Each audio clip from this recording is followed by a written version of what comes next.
అందరికీ నమస్తే. నేను మీ Jajula Srinivas Goud, BC JAC chairman. ఈరోజు మన తెలంగాణ రాష్ట్రంలో గ్రామ పంచాయతీ ఎన్నికలు జరుగుతున్నాయి. ఈ గ్రామ పంచాయతీ ఎన్నికలు మొదటి విడతగా రేపు 11వ తేదీన ఇవాళ సర్పంచ్ ఎన్నికలకు ఇలా ఓటింగ్ రోజు అది. కాబట్టి ఈ సర్పంచ్ ఎన్నికల్లో జనరల్ స్థానాలలో నిలబడినటువంటి బరిలో ఉన్నటువంటి బీసీ అభ్యర్థులను రాజకీయ పార్టీలకు అతీతంగా మన బీసీ కులాల ప్రజలందరూ ఇవాళ ఓట్లేసి గెలిపించాలని చెప్పి నేను అందరికీ విజ్ఞప్తి చేస్తున్నా. ఎందుకంటే రాజ్యాధికారము అనేది మన ఓటు ద్వారానే వస్తుంది. ఓటు హక్కును కలిగించకుండా గతంలో అగ్రకులాలు అనేక కుట్రలు చేశారు. కానీ దాన్నన్నిటినీ ఛేదించి డాక్టర్ బిఆర్ అంబేద్కర్ గారు ఓటు అనే వజ్రాయుధాన్ని మన చేతికిచ్చారు. ఈ వజ్రాయుధాన్ని మన చేతికిచ్చినప్పుడే అంబేద్కర్ గారు ఒక మాట చెప్తారు, నీ ఓటు నీ జాతి బిడ్డలకు వేసుకొని నువ్వు రాజువైతవో, లేదా నీ ఓటుని అగ్రకులాలకు అమ్ముకొని అగ్రకులాలకు ఓటేసి నువ్వు బానిసవైతవో తెలుసుకొని చెప్పాడు.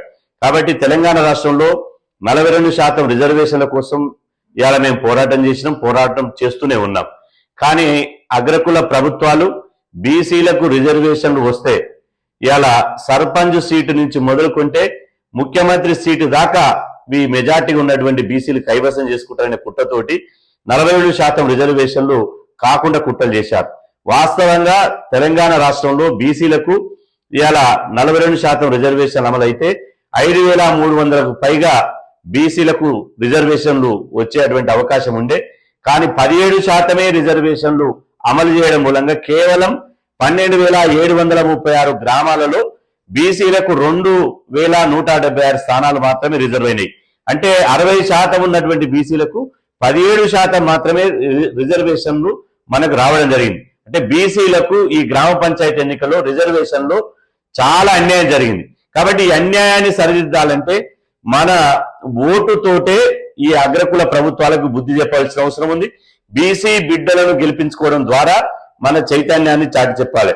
ఇవాళ జనరల్ స్థానాలుగా అనగానే ఫలానా అగ్రకులాల వాళ్ళే జనరల్ స్థానాలు అంటే బీసీలే కావు అని ఒక అపవాదును అగ్రకులాలు సృష్టించారు.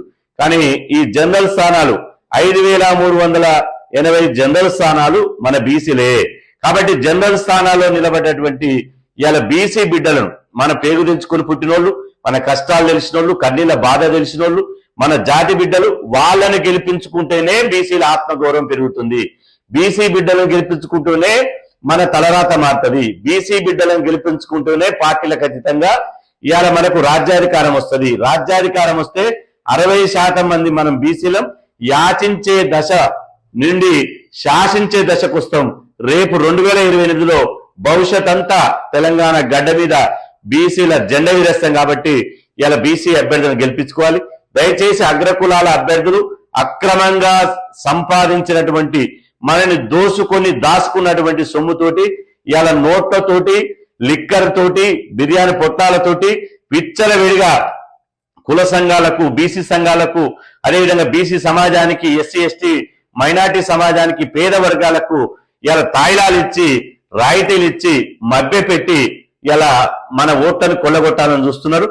ఏడనైనా బావా గాని అన్నట్టు ఏదైనా నమస్తే పెడితే నమస్తే పెట్టండి, ఒక దండం పెడితే 2 దండాలు పెట్టండి, కానీ మన ఓటు మాత్రం మన బీసీలకే వేసుకోవాలి. అందుకనే బీసీ జేఏసీ యొక్క పిలుపునిస్తుంది. ఓటు మనదే, సీటు మనదే, బీసీల ఓటు బీసీలకే. జనరల్ స్థానాలు ఉన్నటువంటి బీసీ అభ్యర్థులను తప్పకుండా, ఇది పార్టీలకు అతీతంగా జరిగే ఎన్నికలు కాబట్టి పార్టీలను జెండాలను చూసుకోకుండా బీసీ బిడ్డలను ఇలా మన బీసీ బిడ్డలకు ఓటేసి బ్రహ్మాండంగా అఖండ మెజారిటీతో గెలిపించి మన గ్రామంలో మన బీసీల సత్తాను చాటి చెప్పాలని చెప్పి మీ అందరికీ మరొకసారి నేను పిలుపునిస్తున్నా.